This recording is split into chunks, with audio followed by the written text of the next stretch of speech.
Hi friends, my name is Megan and welcome to episode 138 of a Naughty Mess Knitting Podcast.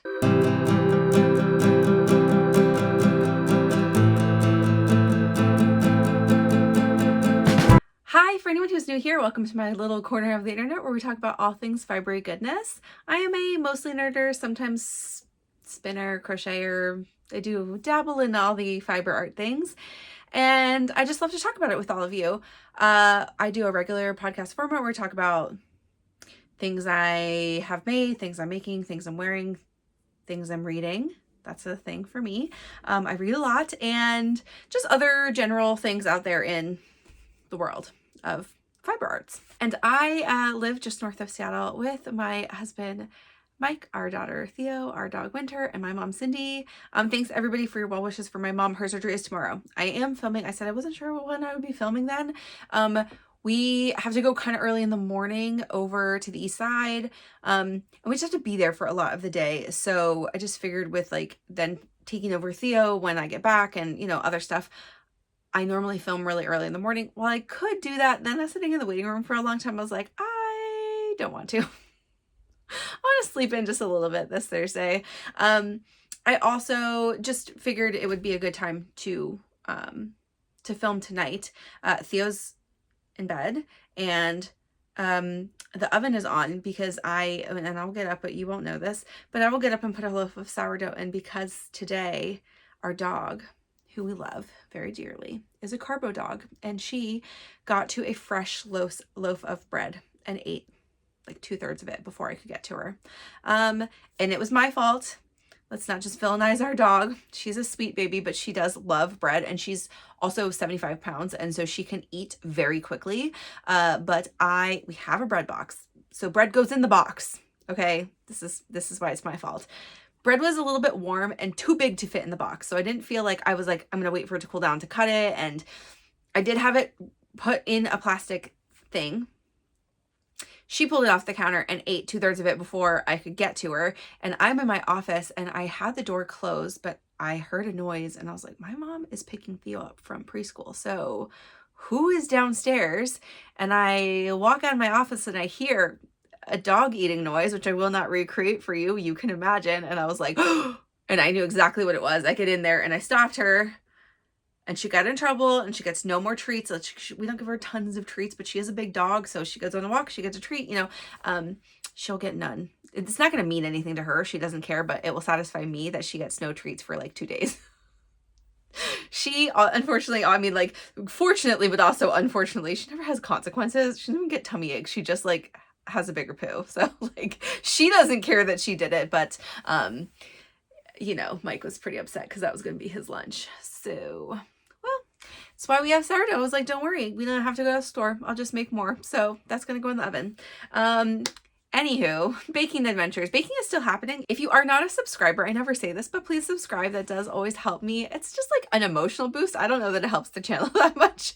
But also if you like the video, give it a thumbs up. And as always, I have a Discord. It's the first link below if you want to join. We do a craft chat once a month where it's just like a small group of people and we get together and we talk about things that are like, we're knitting and where plans that we have and other collections coming out and what people have purchased, and also just books and life. There's not a format for it. It's just, people, especially if you don't have a ton of knitting friends near you, it's a great way to face connect with some people, but also if you're more comfortable just type connecting with people, there are lots of chats that go on there. And every Wednesday we do a check-in on WIPs, and that's always really fun to see what people are working on. And then we also do some posts in the baking channel, and we're trying to get the book channel a little more active because I give what I read every week, but I love getting recommendations, and I do usually look into them, put them on my TBR, not always, but a good amount of them. And then I love when people chat back and they're like,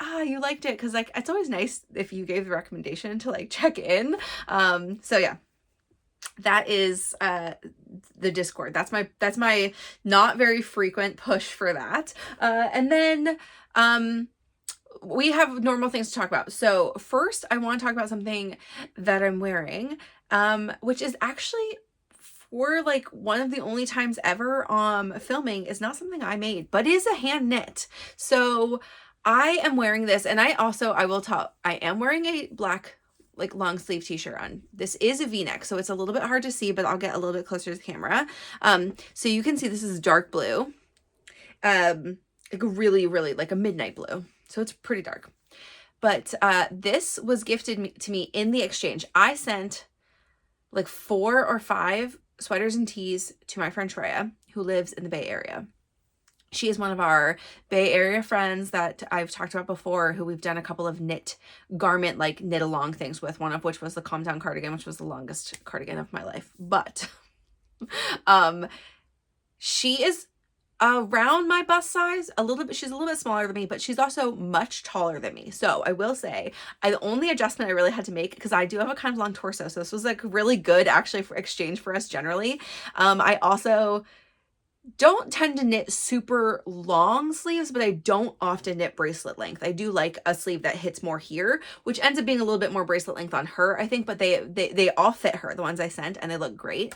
But this one I did have to cuff up. I can wear it down and it's so cozy, but for the sake of, I like need to grab hands and, you know, grab things with my hands during the episode, I just cuffed it, which I actually think looks really cute with the stripes and stuff. So I think it's fine. But she made this, and it is a, I think it's a fingering weight and a mohair. And now this is why I'm wearing something underneath of it. And she gave me this caveat, and she also has a YouTube channel. So which I'll link her, but, she's not as actively posting now, but when she made this, this is the Hibernate sweater from Amy Sher. She test knit this. When she test knit this, she did say that she was using cone mohair, and it was very itchy. She was thinking it would be very itchy, and then she wore it and she said it is very itchy. And then before sending it to me, she goes, I think this colors will look great on you. It is itchy. And I was like, that's okay, I can probably hang. So the only way that I found that I can wear this, because the itchiest part is right here, and actually I wore it with like just a v-neck that was pretty close to this neckline, which was okay. Like it was touching my neck a little bit, but it was fine. But it was short sleeve and like right in my elbows, because this is nice and warm. When my elbows got like warm, I was pretty itchy. So I was like, you know what, I'm just gonna do a long sleeve under it, and I think it looks okay. Like, yeah, of course, you miss the v-neck a little bit. Like that is really cute. It's a cute depth of v-neck. It's not very deep, but I'd prefer to not be itchy and also still be able to wear it. So here it is. I don't remember all the colors for things. If you want to check it out, maybe I'll even link below the episode that she made this so you can see the details, but it's really cute and it's very flattering. I will stand for like 1 second because I don't have any comments, because I didn't make this, so I don't know a lot of things, but I will stand so you can see it. Also, because I did not take any outside pictures in this, so I'm not going to put a picture up of me wearing this. If I can find Shreya, maybe I'll ask her if I can put her up, but it's got a longer hem. And actually the cuffs, I think they're longer than the stripe, and they're maybe a slightly shorter than the actual hem, but the hem is a little bit longer, and she used the cone mohair throughout, but she did stripe the fingering weights, right? So it's so cute. I actually love that the hem and the cuffs are different, that it's got the purple color. I think that was because she ran out of yarn, but also that's fine. I think it's very adorable. And it's in sequence, so maybe it was also just like where she ended, but yeah, it's really cute. I like it. It's, yeah, I mean, the lines, the fit is great. One thing I will say is that I think she did a bind off in pattern, and while it fits fine and it fits on my hips just fine and it's not really pulling or anything, I do find myself, like, when I wore this before, that I like kept playing with it because it is stiffer than the rest of the fabric. And I do think that, like, this is a good thing to note. Not that I don't like it, but I do think it's like, maybe gives me the like brain confirmation that it's worth it to do a sewn bind off for myself, for how I like things to fit, especially when I make things with a little bit less ease, because my hips are wider. I don't want to have it feel like it's cinched in at that part of my hips. Now, it doesn't really feel like that to me on this, but like it's a near thing, because it's like pretty, like it fits closely to my hips. So just a thing to note for myself. And it's just confirmation of something I already do, but I actually do kind of like that. I think she bound off in pattern for the v-neck, and that feels nice and stiff. So it doesn't feel like it's gonna like gape ever or like fall out of shape, which I actually kind of like. So this is Hibernate Pullover, knit by my friend Shreya, and then patterned by Amy Sher, and it's lovely and great. And I own this pattern. I got it when it came out, and I haven't made it yet. And there are many non-striped versions of this too. It's just, you know, a fingering plus a fluff. And I do think like this is a good, I mean, I have one now, but I do want to make one for myself. I like the shape of it. I believe like it's a compound raglan, and I think it's top down. So don't quote me on this, but I think that's what's happening here. But yeah, I mean, I'll let you know if I ever make it. So, and I thought it went really well with my bird pin, so I was just wearing it. Fun. Okay. And also, I don't know if you guys have noticed, but I found this, like, I have this purple lipstick. You know, I love a lipstick, but this is like a very cheap purple lipstick, but I'm finding that it goes with so many of my cool tone things, and I really enjoy it.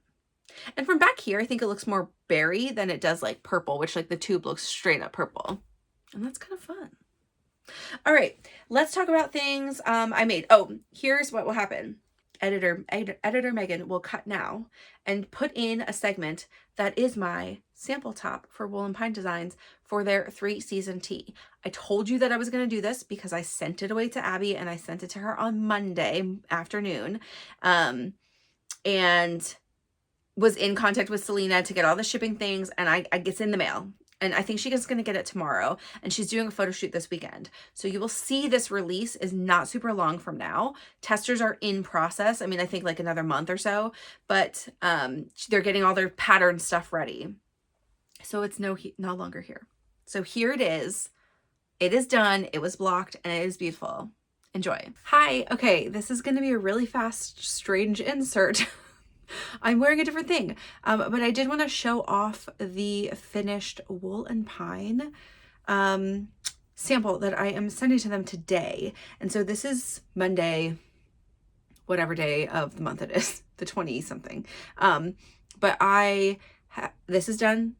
It is blocked fully. All the ends woven in, etc. And I am shipping off to them, and I just wanted to show you how cute it is. Okay, live, I'll have a picture up as well, but I'm gonna stand up and just do that little show through, and yeah, we'll talk about it in a sec. I don't know like how they're planning to style it, probably cuter than this, but I'm just wearing some black jeans that are high-waisted and a black bra. Actually, I have nothing else underneath, so skin bra. But I actually feel like this is probably how I would wear it too, because your chest is covered. It's just like a little side action here, and like quite frankly, that's not really a different line than a tank top. Yeah, there's a little bit of side here, but like for me, that doesn't really bother me. There's quite a lot of lace though, goes all the way to the back. And then here's our back cute panels. And here's our front cute panels. And yeah, it's like so adorable. I think the neckline is really pretty. Like I personally would maybe like a little bit like where the neckline was pre-ribbing. So you could easily adjust that in this pattern too. She just shows you like where you would just have to make sure like, you know, where your underarm is connected to, like all the measurements work out, but like most V-necks are pretty easy to change, even this in pattern, because there are other sizes so you can see where she adds them, but they're also at the same spot for every other row or whenever they're added. So that looks really cute. The cabling looks gorgeous. The color is very pretty. And then it's quite a lot of drop. So this is the 52-inch. So there's so much drop on this that it really creates like a nice sleeve on my size. Like I actually would maybe make this size, then not modify a sleeve, and I would be okay with this amount of coverage. So, and I'm normally like a little bit longer of a sleeve. Like I like to have a here-ish, just because I'm like missing a part of my bicep arm. I don't never told this. I was like a small part of my bicep muscle. So I always have this like line, and that just like, I also have bigger arms, and so I'm just like not a thing I love, but like I actually think this is fine. I would wear it. I would wear it like this and be okay with that. But yeah, it's cute. It's really cute. And I think that lace paneling is it's super pretty. Like it's super summery, even though like cables I think tend to lean fall. That's why it's 3-season, because you've got all the seasons. So there it is. Now super fast before I change into my regular outfit and actually go back to filming on Thursday, is that I did not make any modifications, but this pattern that I am working off of is not the released version, since I'm doing sort of like, it was partly pre-tester and then during the testing period. The testers have it, and I don't think they've found a lot of mistakes. There's a couple things I pointed out to Abbye in the beginning, just like numbers wise, to make sure it worked for us. And then I got the version, most of what I worked is what the testers was working, same version. So I don't think that it'll be very different than this when it's released. So that's good. I didn't make any modifications to anything. Length is per pattern. It's 12 inches down. I'll put all of this in the Ravelry project so you have like measurements, but 52 inches, 12 inches of 13 actually between underarm and hem, but 12 inches of pattern, and then I did an inch of hem. And then the drop is like not super significant in the arm side, but it does have enough drop lengthwise on me to like in the shoulders to have a nice amount of sleeve. I think the color is really pretty. I still just, it's not a color I would grab, and I don't really need to have it in my wardrobe, but I would totally like make this in like a really like beautiful like plummy color, or really like blue. I feel like that would be really pretty. There's gonna be a lot of fun versions because I'm sure a lot of testers did fun summery colors. So look out for this when it comes out. I will let y'all know when it's releasing too, if I see it ahead of time. But yeah, it's super cute. And so you'll see this in the photo shoots soon. Okay, I hope that was fun. I think that was a pretty quick segment. I remember filming that really quickly because I just like needed to like leave and go do that. But I do have one more finished thing. We'll call this finished because I told you I'm going to count each square in the month that it's finished so I can count yardage. And I'm glad I'm doing this because let me tell you something. I'm going to tell you stats in a couple of weeks, but I was really surprised by this because I just didn't really I didn't think about it because I'm using scraps. But this is for my Stella quilt blanket. I will just tell you I weighed all of the 3 different ones that are finished, and now I will weigh this one and I'll put it in the tracker tomorrow. But they are very close to each other, like all of them seriously within 1.1 grams of each other. So that's great. And I think, you know, I have some plumpier yarns or whatever. They are 200 and let's call it 268 as the even place. 268 grams. That's a lot of yarn. It's because I'm holding it double, and it's sizable, right? Like this is an entire front of a sweater plus some because it's long and there's no neck shaping, right? So let's call this the front of a sweater. Held double in fingering weight is 268 grams. I'd believe it. Like front of a sweater for me, like I can fully cover the cleavage. So, that is on average, and I'm just doing an average here, is of 436 yards per gram because I'm using scraps. So I don't know. It's all over the place. I have some 400s for sure, but the main color is 463. And so I thought just like bumping that down a little bit will give me like a conservative estimate of the total amount of yarn in the project. So, 1171-ish yards per square, and I finished 4 of them this quarter. That's a lot. It's a lot of yarn to get out of stash. It's a lot of yarn generally. I'm gonna have to order more of this yarn to be able to finish the squares and the border, but that is okay because I did not have a complete pack of and I'm gonna just get them from Wool to Die For, and they have this exact same yarn type. This is the Peruvian Highland wool, and it's like the non-superwash, you know, super no fuss yarn, and it's like $45 for 10. So that's an easy no-brainer for me to just get the same thing. And that will allow me to finish the border, and I might have like a skein or 2 left over, which is okay. So, oh, I held it up to talk about numbers, but ta-da! It's cute. It's cute from all the ways. This, I really thought like, I actually think like the pickle colors go together like pretty good, like the acidy green and then the pickle, and then this like lighter blue or lighter blue, this lighter green with these other greens. Like, yeah, I mean, I think it makes sense. Anyway, it is done. And so this will go in the pile of all of my finished ones, and that's exciting. So I will start. I just finished it today, so I will try to start tomorrow. Maybe this is what I'll take to the waiting room. I don't know. I'll probably bring a sweater, but maybe I'll bring this as a do on the side. The next of my colors, which I think is going to be gray. And because I have more than one teal and I have more than one gray, I figured it would be good to get one of the grays out because I've already done a teal one, and then maybe we'll do blue next or yellow after that. We'll sort of see how I'm feeling seasonally, but it's a little bit gray here right now. We're back into the like gray spring, which is fine. So I will do grays and blacks. Okay. Let's go on to a quick spin update, and that's because I do have a finished thing. switches. The yarn, okay, I told you 2 weeks ago that I needed to re-spin this yarn. This is the first time I've respun yarn, and it was because I overplied it, and it was very like, you saw this, it just like sprung up to a crazy shape, which doesn't really affect the usability of the yarn, but it does make it feel a little bit ropier. Even when you wash it, it doesn't like bloom as much because there's just too much tension. And also like, it's a little bit annoying to knit with. Like, I think a couple of pigtails, not a big deal. That will just kind of come out as you're using the yarn, you know, whatever. That was too much. And so I decided I'm not going to be a lazy human. I will just do it. And my friend Hannah gave me the tip of just like put your Swift up and do it from that. And I was like, okay, this is going to be annoying still. It actually wasn't. And it didn't take me that long. So this is like a good like skill unlocked and also like fear dismissed. So like, I don't have to worry about it. I can just do it again. And it's like not a big deal. Yeah. Annoying. I had to redo it on a nitty knotty. And thankfully this was just one skein, but would do again if it will save a spin or make me want to just spin with it, because that's kind of, you know, kind of silly to do all the rest of the work and not finish it. To me, this is like not weaving your ends in. Okay. That's my soapbox.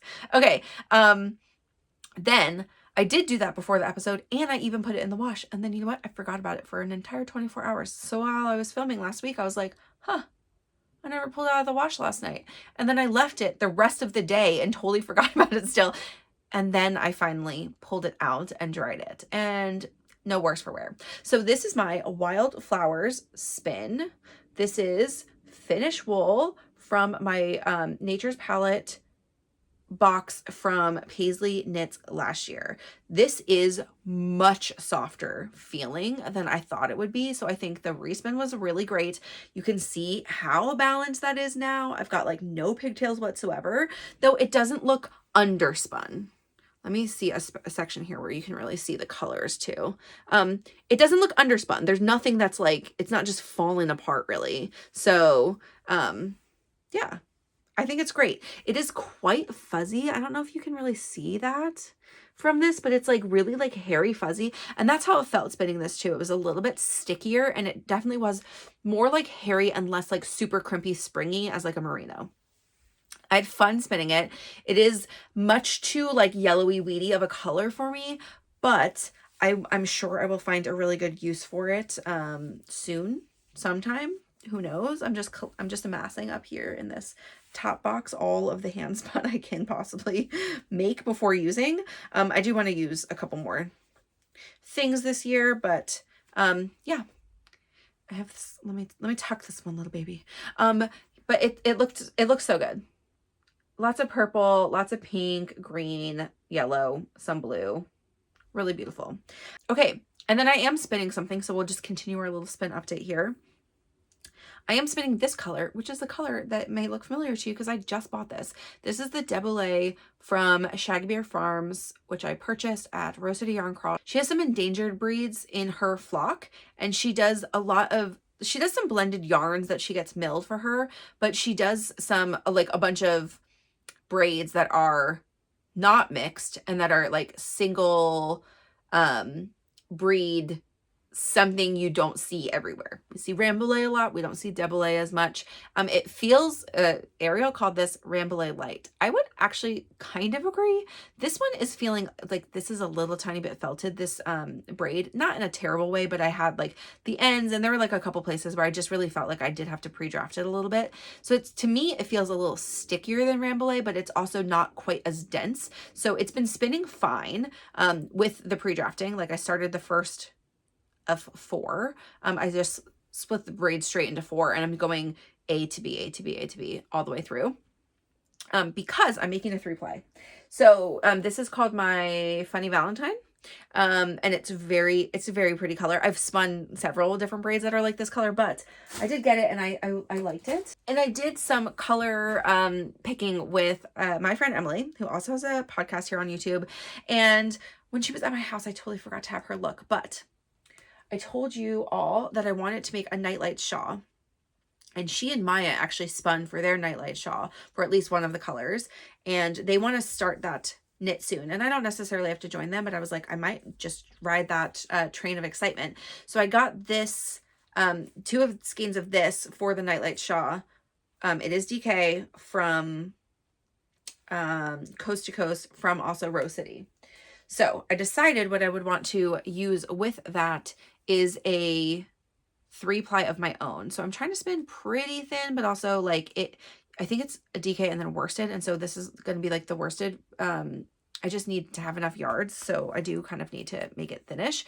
But this is going to be the combo. So this slightly darker red. This looks very similar to each other. This just has more like of a burgundy color in it. And this has some more like light blues in there where the colors broke.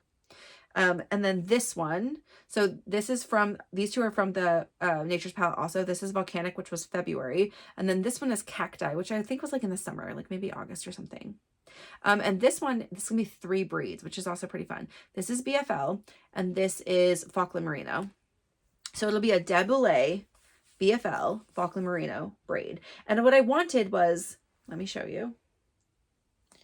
I wanted some contrast, but I also really wanted to use this braid and not just a super saturated red, which is the only other one that I thought really went well with it.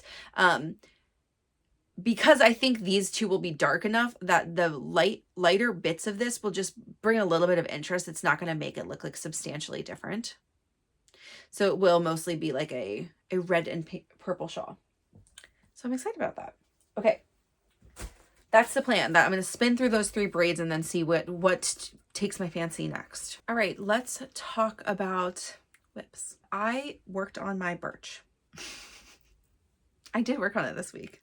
At least there's that. But it's still the Birch. This is a pattern by Andrea Mowry. If you're not familiar with this pattern, you haven't been watching my episodes. No, this pattern has been out for several years. And actually, funny story, I first met Emily wearing her Birch. I do remember this distinctly because I was like, wow, that is so cute. And then she told me about how she was off gauge and she doesn't care, but maybe she'll make another one day. We were scheming about this project yesterday about everybody starting another Birch. And I was like, yeah, to give me a minute. But I do want to join. That's so crazy. I would really love a super dark version of this. Okay. Only because Ariel's making hers now. And if you don't watch her podcast, she's using an EKF color from the Wicked Collection, Act 1, so good, like a super dark variegated. Anyway, this is mine. This is using Backaloop yarn and fiber in the colorway Periwinkle, which she dyed just for me, which is so nice. I really wanted to be done this ball of yarn. I'm super duper close, but I decided to focus on other things. And also there's like an issue with my iris sweater, which we're going to talk about in a second. So that took up a lot of my time this week. So I did work on this for several nights and here is my progress. So here's one sleeve where I got to, and then the other sleeve I went back to. This was the one that was already longer. And that's the one I'm going to continue working on right now because I still have like one more increase to get them to be like the same place. And I might just like finish out this whole ball of yarn on that section no matter what. And then I'll pause the sleeves and not go straight into like sleeves and cuff, like finish it. Cause I think I have 21 decreases to do. I was doing them a little too close together. So now I'm spreading them a little bit further apart, which is fine. And I have 6 more to do and that's slightly further apart on this sleeve and 5 more on this one. And so if I get through like 2 more, let's say on this sleeve, then I'll be done and I won't have that many decreases. And these rows finally feel like they're going a lot faster, even though I mean, it's a lot of decreases. Like if I've already lost like, 30-ish stitches in each sleeve. And that's substantial when you're doing this pattern. And now it's looking great. And so I have like, I did a lot of body before I split, like I did a good 4 inches at least. So I would like to go back to the body, give myself some momentum, finish like a while before the hem.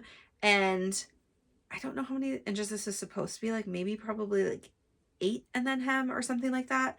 So I'd love to get close to the 8 and then before hem finish the sleeves and then finish the body. That's my thoughts. That'll be a while. But if I get back to the body this week and do like a chunk, like 2-ish inches or at least 1.5, I'll feel really good about that. And then maybe just, I don't know, what if I just only focused on that for a week? That would be the wildest thing. that's ever happened.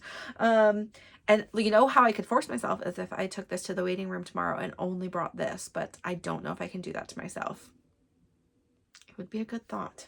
And I am making the size 4, which is 45 inches. It's going to have 0 ease on me, which is acceptable. And because I say so, and also because the recommended ease in the pattern is 0 to 6 inches. I don't really care what the pattern says. I care what I feel comfortable wearing, but just so you know. I am using the 2.75 millimeter needles, which is what's recommended, which feels crazy small.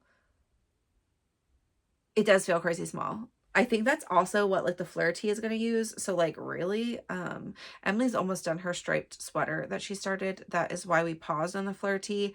I think she's going to pick up her ebb knit and then maybe we'll do the flare tee. And so maybe I'll be done with the Birch because it would be really nice if I was not knitting 2 fingering weight things on 2.75 millimeter needles. Okay, let us move on to the next thing that I have cast on, which is my Summer Stripes tee, which is a test knit for Claire Jackson. It's in testing now. It is due, oh, I didn't put the date down, but I think it's May. Like, it's a long time. So I'm doing pretty good. There are definitely people who are done already and people who are further along, but I'm feeling like I'm actually seeing progress this week. I really don't think I put a marker on here. Wow, that's silly of me. I don't have a marker, but I'm pretty sure I have 2 stripes done. So I've got 4 more done, 3 more done, 5 done, in total. Sorry if I'm shifted. I'm an agent of chaos in the nighttime apparently, and my phone died and the bread went in the oven and I kicked the stand. And so here we are, we're back. But I was talking about this. So I just think this is such a cute idea to the stripes. Stripes are not unique, but I do really enjoy the fact that she did this kind of unique thing with them in that she's doing like a 2-tone, really skinny stripe. There are 10 rows between. And then they also start, because this is a contiguous design, so you have a set in sleeve, it starts like under, but it starts at the bust. So like where my line it will start here, the stripes will. They're not going to start way under, or like, you know, it's not a very deep raglan or anything like that. So it's going to be so cute. And I saw Claire, obviously just from the photo that was up here, but like I saw her in person and we talked about the shaping in a little bit, and I was like, yeah, no, this is so cute. You can put bust shaping in this. She puts the instructions and the links to the blogs that she references for bust shaping. I really opted for none. I don't even have any side shaping. I just decided for the size and for the just what I want from this. I want kind of a casual tee, but what I'm going to do is probably lengthen it, because I do think it's going to give me a little bit of that, you know, crescent-y shape. I'm okay with it as long as it's long enough, so I'm not tucking it down because it's like above my belly button when it's like done and dried. Her length on things tend to be a little bit cropped because, and we did this test, I don't know if you've ever done this with your friends, if you put your hand right under your bust, and then if you're standing also, and then you put your hand down to see like flat like this, how much coverage you have between your bust and your belly button. And I need 2 full hands. Okay. So that's what I'm saying when I have a long torso. It's not only that I have a long torso, it's just that I do have a lot of space between where my bust sits and where my belly button is, like my natural waist. And Claire did this and she has 1 hand and it's like just barely, like she has a tiny torso, and that's fine. But, and she normally makes her patterns a little bit lengthened because she knows about herself, right? She's not just putting out cropped everything. But I think for me, I will end up doing an entire repeat more, if not 2, just to make sure it's like long enough, but I don't want it to be really long. You know what I mean? So we'll see. I am going to eventually have to try it on. What I think I might do, because I only have 2 balls of yarn. Also, I am a little bit constrained by yarn. So, I want to make it a little longer first, and then I'll go back to the sleeves. Now, because this is a set and sleeve, I'm already going to have like a good amount of space covered before I even go to doing the bind off, which is stockinette. I may add a 1/2 inch and then do that, but it is going to be a little bit dependent on how much yarn I have. Right now I'm feeling fine. But I do have, you know, half the body to do, so we'll see. We'll see. I think because I'm a little bit afeared of running out of yarn, I may prioritize this a little bit. One thing I might do first over the weekend when I feel like I have a little mental space to do it is do the neckline. And I say mental space because picking up stitches, but also this neckline has some decreases in it so that it lays flat, because it is not like really square shaped, but it does have a little bit of that, like you have these stitches across, then you have the increases. And so she has made this not just a scoop, but a little bit, and a little bit like squared also because, and so I think your decreases are here, and there might even be little ones at the shoulders, but because it is stockinette folded over, and since your neck is not circular as much as your arm is, like you don't have to do any decreases here to have it folded in and it like lays flat. She did it without any, and it like sticks up kind of straight. It doesn't want to lay flat. It wants the decreases. So decreases happen, and I will share that once I do them. But I think I might do that so I really have a good idea of how it's laying before I get to sleeves. And also then I'll be able to weigh my yarn at some point to see how much body can I truly add if I want to add a 1/2 inch to the sleeve plus the stockinette cuff. And if I was really truly running out of yarn, I can go back to the floor numbers and see how much I have. But I could do an entirely contrast edge. I don't want to do that, but I could. Blue or pink. I don't know if I have enough pink. We'll see. But again, once I start spinning on, am I going to run out of yarn? I just knit faster, and that may be happening. But I have other things I am excited to work on. And this has just like been very pleasantly like stockinette. I don't have to think very much. Yeah, you have to count to the 10. I will share, like, you will see the stripe line on mine, especially because I think you can avoid this if you don't do this, but I'm helically knitting both of these yarns, and I didn't want to cut the white also because that seems unnecessary with 2 rows. But because of that, I have a helical line that is just like it's like more of a ramp than it would be otherwise. And I'm not bothered by it. I'm not going to be fussed by it down the side. You can see these first 3 I sewed down, and so they're like pretty close. There's just a little bit break. And then like when it's not sewn down, it's a lot more distinctly like that. Again, I'm not fussed. I don't really care. Just letting you know that that's a thing. So this pattern, Claire Jackson. Oh, color is Lover, Addie's version, from her Taylor Swift collection.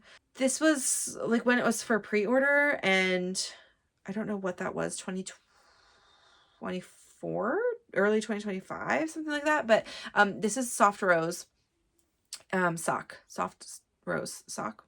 Anyway, it's 85.15, and it is quite soft as far as like a superwash merino nylon blend goes of that percentage mix. But yeah, nice and soft, very speckly. Specklies, I think I feel like are like even-ish. Like I'm not feeling there's tons of white holes except for like right there on the back, but again, don't really care.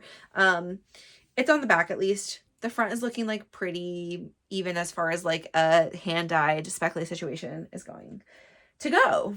And I am knitting for that also a size 5, which is a 44-inch upper bust.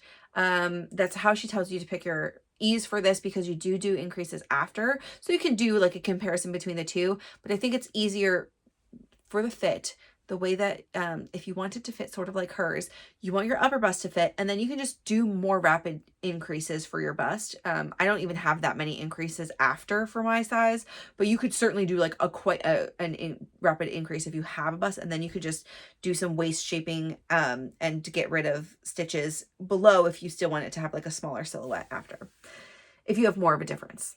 And if you don't want to just do horizontal or vertical bust darts after. So the recommended ease is 0 to 4 inches of positive ease at the upper bust.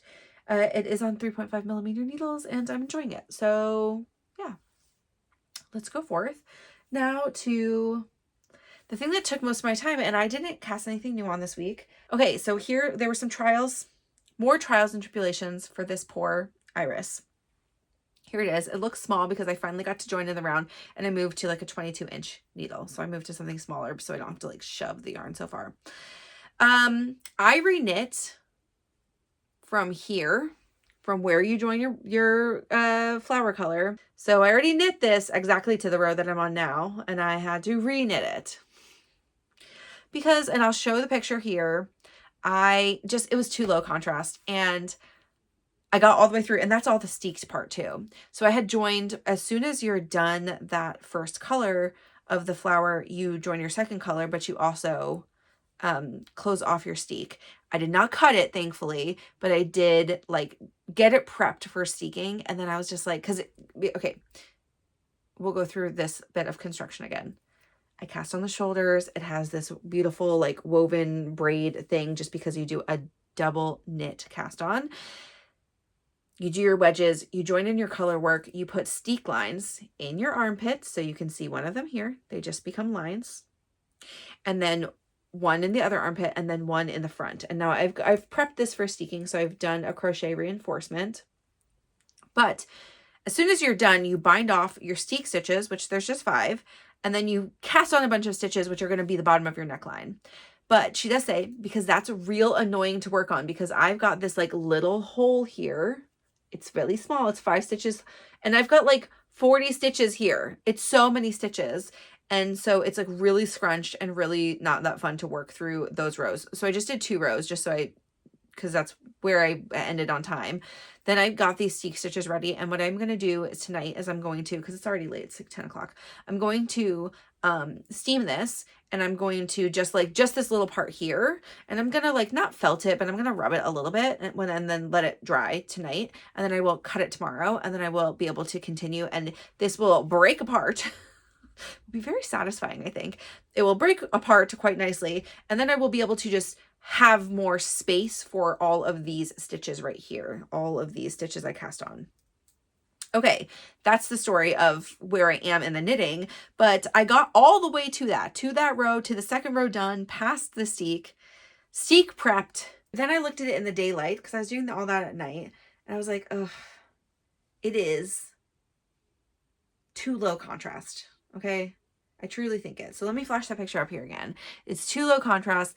I sent this to my knit friends in Discord. We have like one channel that's like project updates, and sometimes it's sharing a win, but sometimes it's also being like, please tell me, am I crazy? Or also tell me I don't have to do a thing, or tell me I do have to do a thing. And this was the case where I was like, please tell me I don't have to do this thing, but be honest. Everybody who answered was like, it's too low contrast. Okay, the real comment here is the first commenter to the post was my friend Charlotte, and Charlotte is a bit of a slogger. She'll work through projects, any project for the most part. She's a new mom, so she's probably got a lower tolerance now, but this was historically a thing for her. And she, like Ariel, has a high tolerance for, just make it work. And that is, I'm feeling middling for the group. There's like some people in our group who have very low tolerance. If they even get a whiff of this not being the perfect project, they'll just rip it out and start again, or get the, make the perfect decision, which is great. And everybody on the spectrum is correct. Okay. It's just what can you handle? And Charlotte has a high tolerance for craziness happening in knitting. And she was like, I try to do low contrast color work, and every time I regret it. And I'm like, okay, if Charlotte says it, then I think she's probably right. I'm going to put a lot of work into this fingering weight color work sweater, so I better love it. So I decided to swap. So this is my cone yarn, my merino bias color. That was my come down cardigan. This is originally going to be the bottom of the flower. So I decided, and I hope I have enough, but I'm going to use this for the top of the flower. And then I'm going to use, I am still using Biche-a-Bouche, but I'm using, instead of the light pink violet, or whatever that color was that looks the same as the background color, I'm using this really dark color. So it'll be just a darker flower. And you can see that a little bit at the bottom. And I think because it's not right against the black, like it's okay. It's not going to look black. It'll look a little bit blue. And it's like a very navy color. There's only 4 rows of this, I think, 4 or 5 rows of this color. It's more predominantly the more violet-y color, or magenta-y. I don't know what color that is. But my lipstick, that's what color it is. But it's more this color, a little bit this, and then it'll go right into the green. And so I'm okay with that. So I am going to go forward with this as the new configuration of colors. And also this is because I didn't gauge swatch, which means I didn't see how the flowers and colors look all together, because I just used my my imagination, and you know, it's fine. It's okay. It was a pain, and it was a pain to reknit, more like a heart pain than it was a pain to do. Here we are. I did do a crochet reinforcement, which was cool. She links a video that's not her own, just like a YouTube tutorial on how to do it, which was a little long-winded but pretty easy to follow. And so I did do a crochet line up in another non-superwash yarn, and I will cut up this like dark pink, black, white line. That is the one I will cut up, and I'm gonna do it tomorrow. I'm gonna do it. I'm just gonna snip right through. I think it's just about being a little bit careful.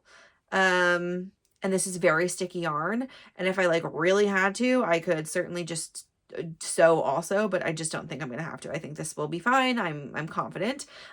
So here we are, ready, baby's first cut. So I shall do that. And here we are. I am doing size 2, which is a 51.5-inch bust. Recommended ease is 8 to 16 inches. And for me, that will be around 6. And so I feel good about that for myself. And I'm okay. I'm okay with that. I'm using 3.5 millimeter needles, and I'm using mostly Cascade 220, though, again, this is Merino Cone and then Bisha Bouche, and those are the only two that are not 220 Cascade fingering, non-superwash version. I think this will be nice too, because hopefully this will go well, and that'll give me some confidence. I do think that I will do a bit of the body. I think there are 4 total flowers that you can see in the body per pattern, if you go by pattern, before you hit the hem. I think I will do at least 3, maybe 3 is what I'll tell myself. And then I go in and steek the armholes and do the sleeves before I finish the body, because I'm sort of like going to be playing a little bit of yarn chicken.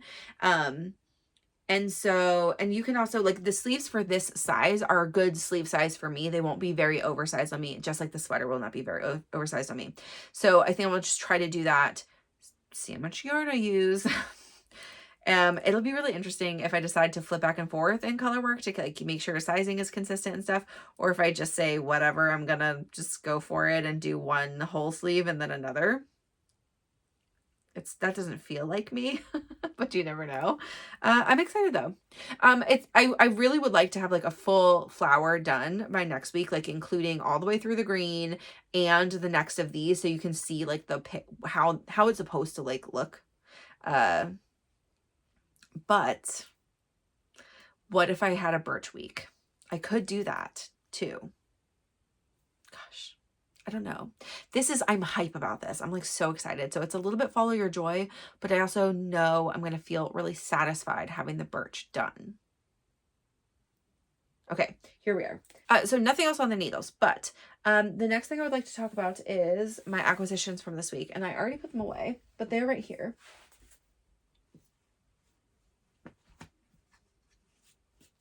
And it is some more Cascade yarn. If you are not familiar with Cascade, especially if you don't live here in the States, Cascade Yarns is their yarn distributor maker.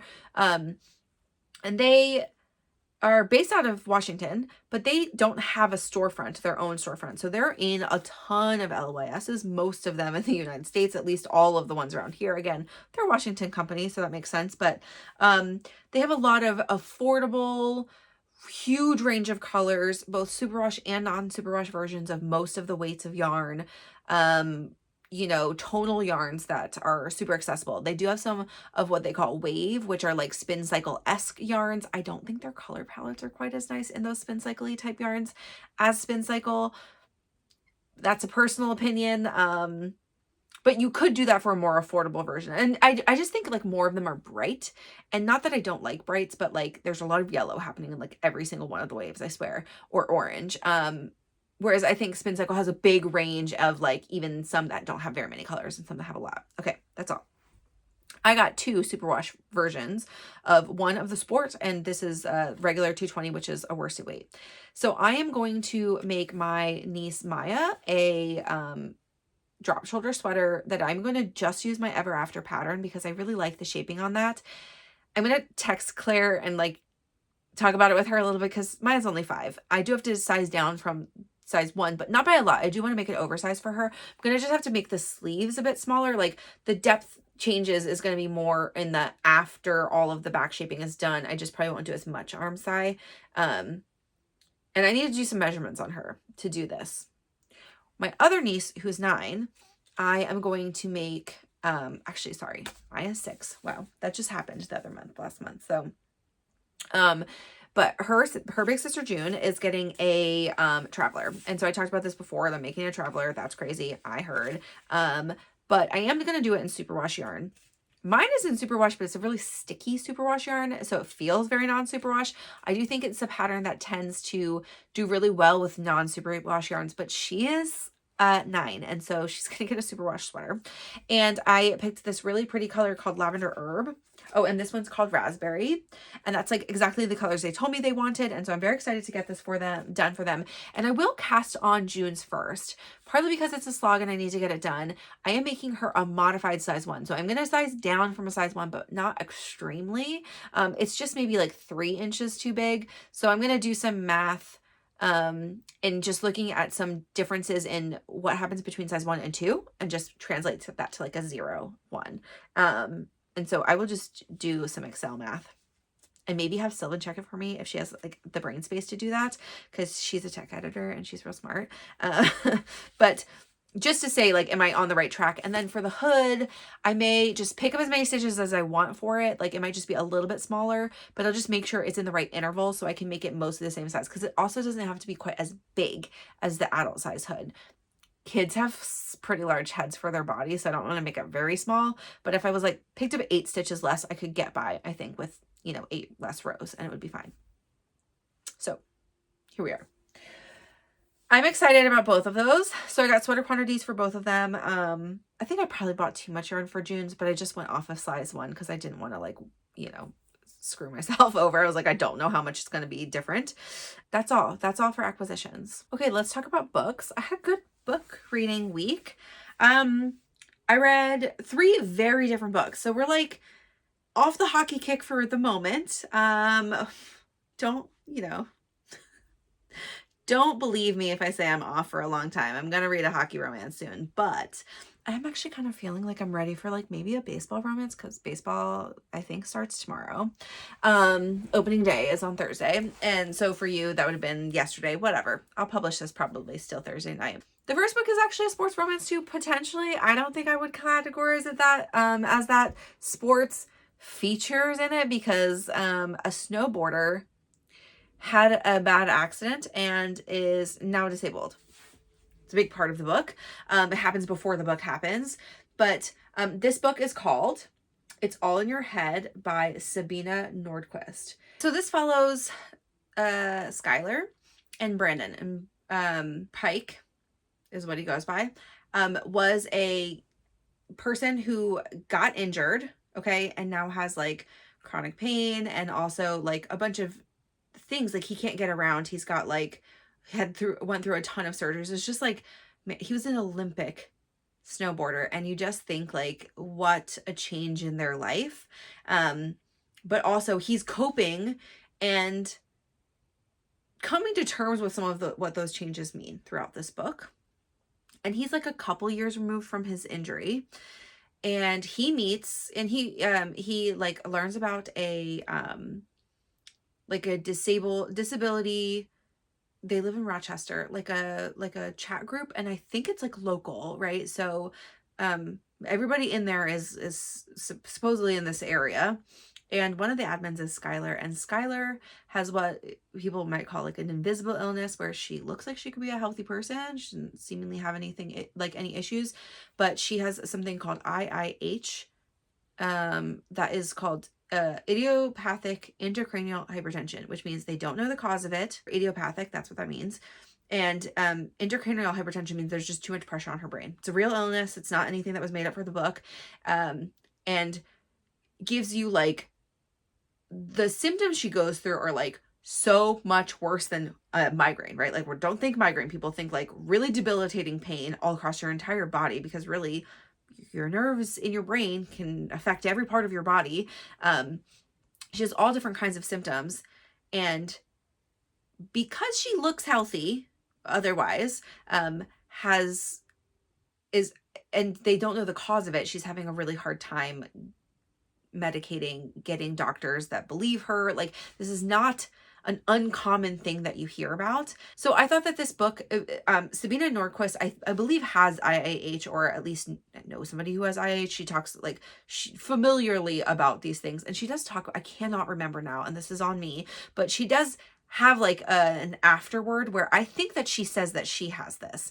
And so it's well researched. It's seemingly lived. Like, I mean, you just really feel for Skylar. And it's one of those things, like, she talks a lot about like ableism and especially in America, and like how people act towards disabled people, which I think like a lot of this was very valid.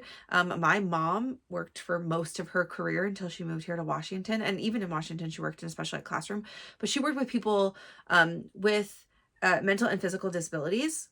That was her career. So being around that a lot as a kid, I think it was really interesting, because like there were quite a lot of my friends who had just like never maybe met anybody who had disabilities that were apparent but also invisible, and that's the people that my mom worked with. And so I have a slightly more sensitivity but also a lot of exposure, and so it's just really interesting because it is like such a true thing here. Like, we don't talk about disability. It's an interesting thing to read books that I think deal with this subject thoughtfully and also boldly, because I think she definitely calls out a lot of ableism that I'm sure everybody who is not dealing with a disability is not sensitive to. There's this thing, and she talks about this a lot, when you have this like an invisible type of disease or chronic illness, especially things like pain management too. A lot of times you can't see when people are dealing with like any kind of chronic pain. And it's really like, it's quite wild to like, there are like a lot of people that you just like don't even realize, like you minimize that, and you also just don't give people space, and you expect them to be doing other things because they look like they should be doing other things. And so there's a lot of sensitivity training in this. I think. But I think she dealt with it really well, and I thought it was very interesting. It was still a love story. I mean, it's what it is. And there's a fake dating element, and a lot of like kind of like coping with situations in life that have changed. And Skylar also, this is like a new-ish illness for her. I think it was like something like 5 or 6 years that she'd been dealing with it, and she was like a healthy teen, and then got hit with this in her early adulthood. So very interesting. I kind of couldn't put it down. Like, I wanted to know what would happen. This is a 4.7 for me. I thought the plot was 5 because I thought, and also a reminder, I audiobooked this. I did see a couple of comments that people didn't like the way that she like formatted the chat room feature, because there's quite a lot of like chat happening, which makes sense with Skylar's character. I, however, just read this, and so I think they made that like very clear between the voices, and so none of that bothered me. But I do think like the way that she dealt with the sensitive topic, but also like Skylar's, there was a lot of like fat shaming at doctors. There's just other things she dealt with, and I felt like she dealt those with things both gracefully but also like loudly. Like, she advocated for herself, and I think there was like good representation. I did a 5 for enjoyment because, again, I couldn't really put it down.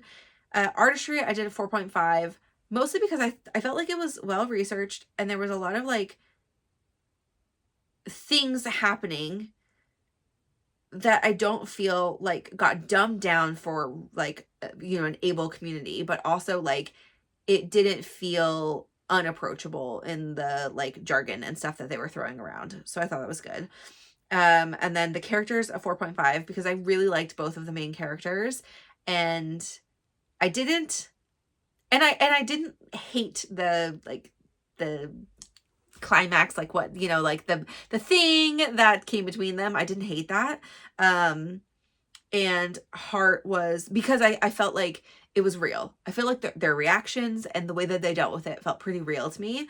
And then The Heart was a 4.5. I definitely think that this is a you should read, especially if you want to educate yourself a little bit about just like the overall topic. I think it was like a good dip into that. There's several other like disability recs that I could give of like books that I read in the last couple of years. And yeah, I read a lot of hockey romance, a lot of cowboy romance, but I do like to dabble in the other genres of romance as well. And I think romance is an approachable place for people to talk about hard topics, both real and like psychotic dark romance. So like you could go either way here. Second book I read was a hard turn into fantasy land, and this one is called The Raven Scholar, and it is written by Antonia Hodgson. This is not Antonia Hodgson's first book, but it is the first book of this series, and the series is called The Eternal Path Trilogy, so there will be 3. The second one is in the works, but there's no publication date, so I will say that. Your one warning, if you don't like incomplete series, which I feel like we should all be able to live in a little bit of suspense sometimes. I get that you might want to wait for a whole season to be able to watch it all at once. I understand these things, but like sometimes it's the enjoyment of reading the first book when there's hype and then coming back to it and like re-loving those characters later. Okay. That's all I'm saying also. So I'm just telling someone to read this with me, please. No, I read it. I really enjoyed it. It was quite long, 24 hours. For me, this is a 5-star read though, which means it got 5 across all the categories. I thought it was so good. It was really interesting. It was an interesting magic system. It was an interesting political system. It was an interesting mythology gods system. I just overall thought it was like pretty well thought out. I thought the characters were interesting. I thought the narration was interesting. Like just so much of it. I was like, ooh, what's happening now? Like there's some fun stuff that was going on. So you are in several different characters' perspectives. It follows like a super nerd. Okay, we'll call her a super nerd. She is a scholar, hence Raven Scholar, and she gets elevated to kind of like a high standing and then is close to the emperor.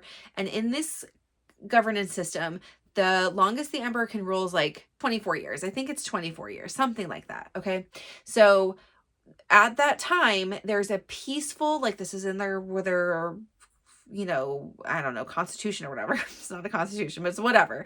That there will be a peaceful surrender of power to whoever wins these like games for emperorship. And one person from each of the 6 or 7 factions, maybe there's 6? Anyway, can send a warrior or a person. I mean, they kind of have to be a warrior, but they also have to be smart because these games are both physical and mental. And each of them are set up by the different factions. And so they're all known for different things. So there's like the scholars, and that's the Ravens. Then there's the monkeys. I don't remember their thing because they're not as like heavily featured. And then there's like the tigers, and they're both like secretive and like war strategy, maybe I would say. Then there are the foxes, and they're obviously just like super tricky, you know, sneaksters, but also they like enjoy comedy. So like part of their trial was like also just hilarious. And then there's the bears, and they like value like loyalty and like duty, you know. So every faction has their thing. I think there might be another one, but and then there's dragons. Is that everybody? There might be still one missing, but anyway. You're in this world. They're going to go through this trial. You meet our Raven Scholar. Many things happen, but all of these people are here. So like all the important political people, and they have like, each of those factions is like a god that is represented, you know, personality traits and whatever. And so there's like a high priest or priestess, and they're there. So there's like all the important people are on the like emperor's island so they can exchange power to the next ruler. There are also many nefarious things happening in the background. Obviously, when you get all these important people together, bad things are going to happen, and bad things happen. And it is so, the ending is so crazy. And the intrigue that happens is a lot. And the character that we follow for the most part is the Raven Scholar. But she's not the only character. You get other people's perspectives. And one of the things I liked the most is that they just threw in the Raven also. And the Raven is kooky and it was quite fun. So there's fun perspectives. There was a lot of action. There was a lot of political intrigue. There was a lot of world building, but also not so much that you felt like you didn't know what was happening. There was some timeline jumping because there's a little bit of things that happened early that they do in the beginning, but then also sometimes you just have to know about something. Instead of just giving you like a paragraph snippet, they put you in the scene, which was also really entertaining. So like, yeah, it was good. I enjoyed it. And so would also recommend 5-star read. The next one I read this week was an Elsie Silver book I've had on hold for like 2 or 3 months. And I should have done this earlier, but I just put the second and the third books on hold because they're also like 2 or 3 months out. So I won't get to the rest of these for a while, but the one I read was called Flawless, and this is the Chestnut Springs series. I think there's already like 5 or 6 books out, and this was published in 2022, and it is about bull riding, so about the world of professional bull riding, and it follows Summer, who is the daughter of a sports agent, and she's like breaking into his industry, but like with him, like working at the company, and she's like kind of an intern, but also like has a law degree, so she's a little bit older. Let's call her, I think she's 25. And then we are following the possible end of a career of like a very famous, like he's like the #1 bull rider, and he's been doing it for like a decade and is kind of ready to retire, but also not ready to retire. And he like just said something stupid, and he needs a babysitter, and his babysitter is obviously Summer. And now this is fun too, because Rhett, who is the main guy character, you figure out like it's not very far into the book, and I feel like I maybe knew this, is one of the brothers, and I think there are 3 of them. Yeah, there's 3 of them. But the brother of Violet, who is in the Gold Rush Ranch series, also by Elsie Silver. So same universe. We hear about Violet's overprotective older brothers at some point, and they're like overbearing and blah, blah, blah. Then we meet them.